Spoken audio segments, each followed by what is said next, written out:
Deep in the jungles of Guatemala, a secret force of 1,400 Cuban exiles spent the early months of 1961 preparing for war. Their objective was a return to their homeland to overthrow Fidel Castro. The operation was entirely funded and directed by the CIA. The outgoing Eisenhower administration had authorized the arming of these refugees, hoping to eliminate a growing communist presence just off the American mainland. But when John F. Kennedy entered the White House, he inherited a military plan that was already far along in its momentum.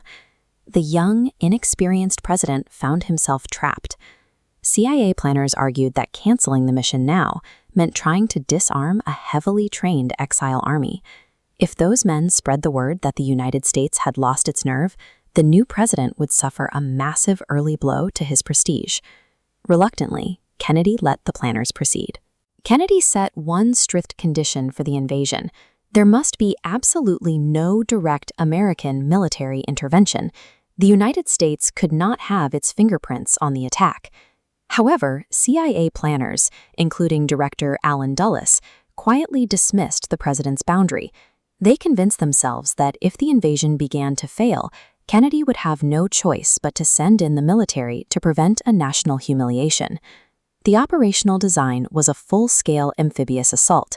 The exile troops would sail from Central America, take control of a coastal zone in Cuba under the cover of B-26 bombers, and wait for anti-Castro elements across the country to rally to their side. An evaluation by the Joint Chiefs of Staff pointed out an obvious mathematical problem. Castro had a militia of 200,000. For an exile force of just 1,400 men to survive, they absolutely required a massive internal uprising to reinforce them. Yet the CIA had not actually contacted any resistance groups inside Cuba. Planners simply accepted the exiles' claims of widespread local support at face value, without attempting to verify if an uprising was even possible.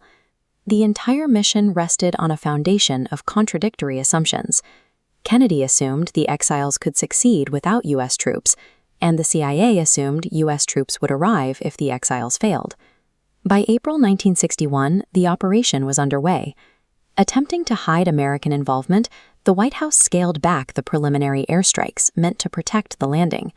The CIA assured the invasion force that Castro's air strength had been entirely wiped out. In reality, planners had completely overlooked 4 functional T-33 jet trainers.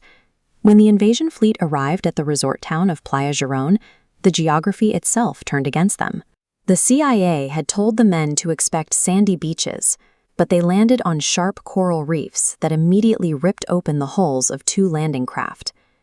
The intelligence failures compounded on the shore.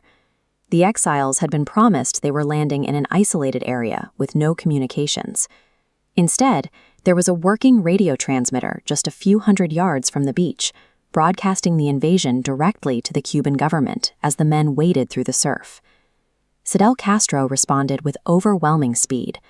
He immediately rounded up suspected counter-revolutionaries in Havana and deployed 20,000 government troops, backed by artillery and tanks, to close in on the beachhead. Within hours of making landfall, the reality of the situation set in. There were no destroyed air defenses, no smooth landings, no isolated beaches, and no sign of popular uprising. Pinned down and facing a heavily armed military, the invasion force was effectively stranded. The CIA pressed the White House to launch a concealed American airstrike to save the operation, asking Kennedy to break the one rule he had established. Kennedy offered a slight compromise. He permitted 6 unmarked American jets from the aircraft carrier Essex to fly over the Bay of Pigs, strictly to protect the rebel B-26 bombers from Castro's surviving air force. This coordination fell victim to a staggering oversight. Planners failed to account for the 1-hour time zone difference between Nicaragua and Cuba. Because of this mix-up, the slow B-26 bombers arrived over the beaches a full hour before their American fighter cover. Exposed and completely undefended, the bombers were easily intercepted by Castro's remaining jets. 4 American pilots, operating under contract for the CIA, were killed in the heavy fire. The administration's desperate attempt to minimize political exposure by micromanaging the military response from Washington only resulted in an uncoordinated, lethal breakdown in the sky. Less than 64 hours after they landed, the remaining exiles were completely overrun by Cuban troops. 114 invaders were killed, and over 1,000 were captured and taken to Havana.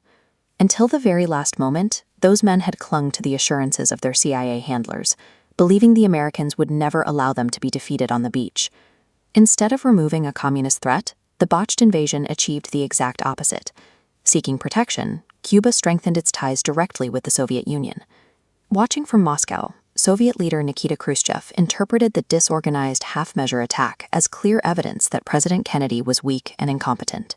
This aerial photograph identifies a medium-range ballistic missile launch site in San Cristobal, Cuba.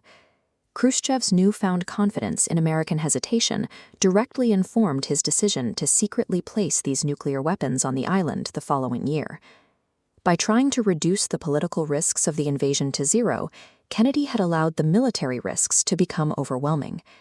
He would later ask how he could have been so stupid to let the experts go ahead, knowing for the rest of his presidency he could never blindly trust his military advisors again.